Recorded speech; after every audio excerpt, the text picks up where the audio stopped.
Hello everyone, I'm bringing you a video today which was somewhat inspired by an item or a couple of items I've recently added to the collection, which were covered briefly, similar to the pouch we've looked at in the previous video. We were picked up recently at Victory Show earlier in the month. We're looking at some other bits and pieces here as well. This is basically a selection of Indian made officers' rank insignia in various different forms. We have rank slides and also the wrist rank to have a look at in a little bit more detail, and they're quite interesting. I find them interesting anyway, hopefully you will as well looking at them. A mix of jungle green and khaki drill or khaki cellular material used in these, so there's a bit of variation there, and that's what I wanted to talk about in the video, and that's what we're going to have a look at here in a bit more detail. So here we have the various different examples of Indian made rank insignia we're going to talk about. There's quite a bit of variety here, and there are loads of these around. They were made in large numbers to individual specification, individual taste, and certainly tailors had their own ways of doing things as well. Variety is always interesting, and there's a selection to look at here with some different sort of manufacturing techniques, and obviously we have a shoulder title included in one of these here as well, which is quite common to see. So there's a nice bit of variety to talk about here. Sadly, the examples we have here, obviously the wrist rank on the right hand side, that was intended to be worn individually on the right wrist, generally speaking, so that's perfectly fine on its own.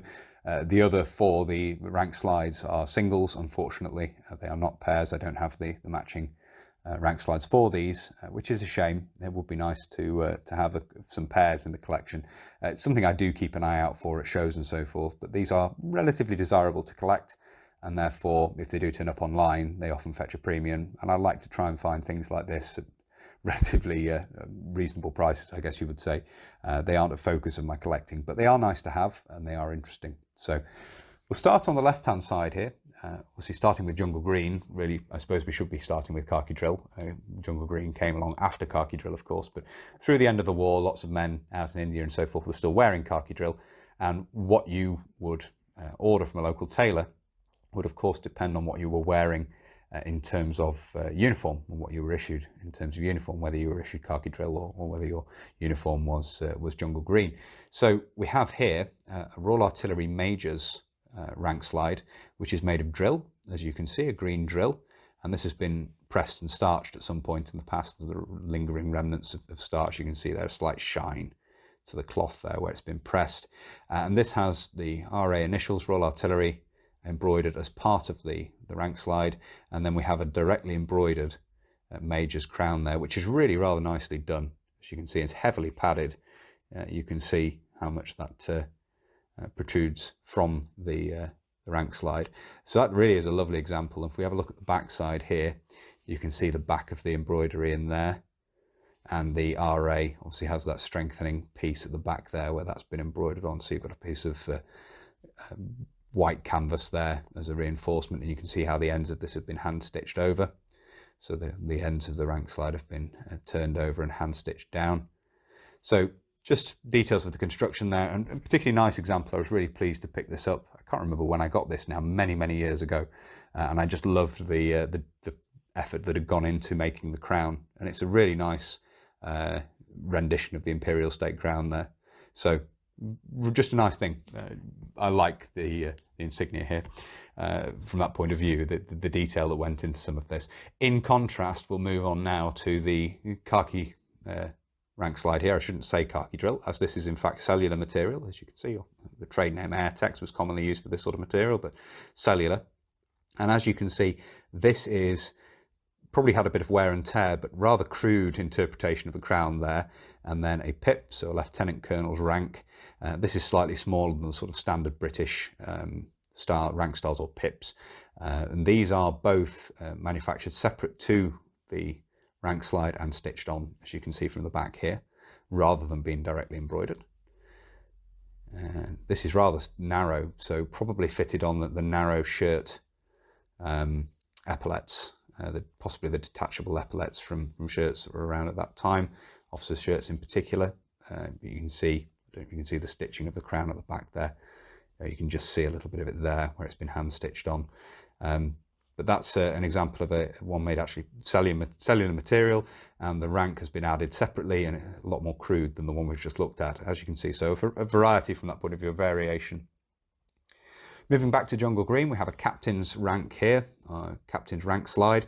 This unfortunately is heavily moth, but these were originally wool backed pips, which have been very nicely embroidered, as you can see, and then applied to this in something approximating a straight line, but somewhat offset towards the top end of the epaulette. I guess you could therefore fit a metal shoulder title here at the bottom if you wanted to, but that hasn't been done. Sometimes you do see these with holes added and stitched in to allow for a metal shoulder title to be added. And as you can see from the back here, you've got the stitching there where these have been stitched on. You can see in there. Details of the construction, obviously the ends of these are machine sewn over rather than being hand sewn. Really quite nicely manufactured overall that, although as I say the pips aren't quite in a straight line, but not far off. So another jungle green rank slide there. And then we have another khaki rank slide. This indeed is khaki drill, as you can see. And again, you can see machine sewn down at each end there. But in terms of the actual pips, the rank stars here, these are directly embroidered onto the khaki drill, as you can see. There's no backing or anything there, they're directly embroidered. And quite nicely done again, although not quite as good as the separately applied ones we just saw. But you can see at the back here, the backing cloth for those is sort of a red canvas, very rough red canvas, as you can see there.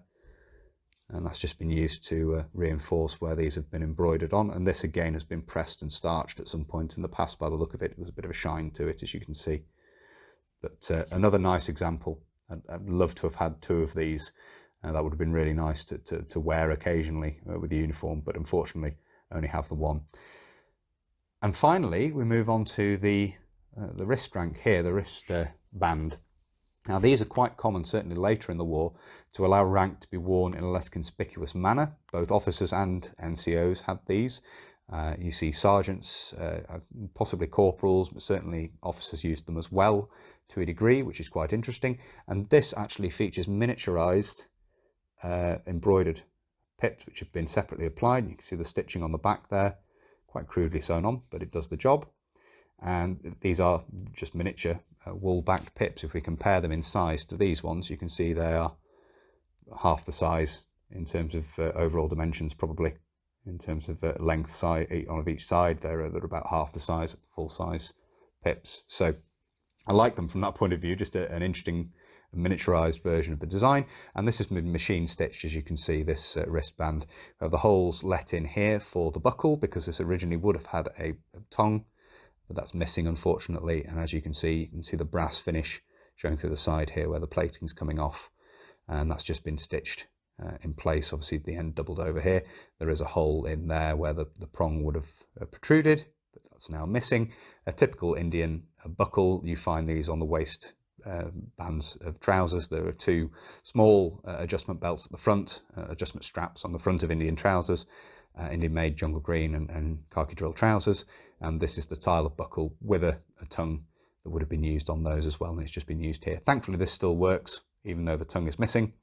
So this is something that I could wear for a future recreation for a video or something like that. A little bit of rust staining here, but nothing terrible, and just a really nice addition to this sort of Indian made rank insignia. It would be nice to find some NCOs, examples of these. You do also find rank slides for wear on the epaulette for NCOs as well, sometimes with just the rank lace stitched on to make the chevrons up the rank slide. And again, a slightly less conspicuous way of wearing, and it can be removed. That's the biggest thing with all of these, and the sort of move to rank of this nature is, why don't you just stitch normal pips onto the epaulettes of the jungle uniform or the khaki drill uniform or your cellular shirt? The very simple reason is that they have to be laundered so much in a tropical environment that you would very soon find these embroidered pips would be bashed to pieces, and from that point of view, removable rank was very important. And obviously you're going to be moving from uniform to uniform more regularly, particularly if you have access to and can change uniforms. If you're in more of a base job, for example, if you're in a role on a base, and therefore moving your rank insignia from one uniform to the other makes sense from that perspective as well. And that's really the reason why removable rank insignia becomes so prevalent in the Far East.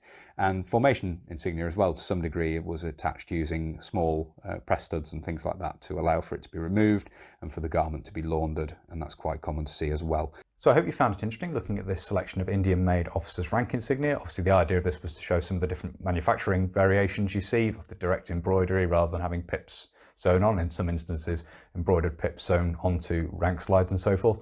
And also an example of the less visible methods of wearing rank, obviously on a wristband, which is quite commonly seen for both NCOs and to some degree officers as well out in the Far East during the Second World War. And perhaps in a future video we have a look at some NCOs rank insignia as well. I don't have any in my collection, but I know Alan, my friend Alan, does have one or two of these, and I'll have to speak to him and see if it would be possible to film some of those and have a look at some of those in detail. But as I say, I thought it'd be interesting looking at some of these variations in the video, and I hope it has been interesting looking through these different examples. If you have found this interesting and you'd like to see more of this sort of thing, please do consider subscribing to the channel if you haven't already. And whether you're newly subscribing or you've previously subscribed, please do make sure you hit the little bell, the notification button down below. That will of course alert you when I upload future videos. If you really like my uploads and you would like to support the channel, you can. Patreon and PayPal are linked down below. And as I always say, really a massive thank you to everybody who supports the channel using those two methods. Thank you all very much indeed. It really is greatly appreciated. If you'd like to follow the channel on social media, you can. Facebook, Instagram and Twitter are all linked down below. And if you'd like to get in touch with me, but you don't really use social media, there is of course an email address in the description as well. That's everything for this video. So until next time, bye for now.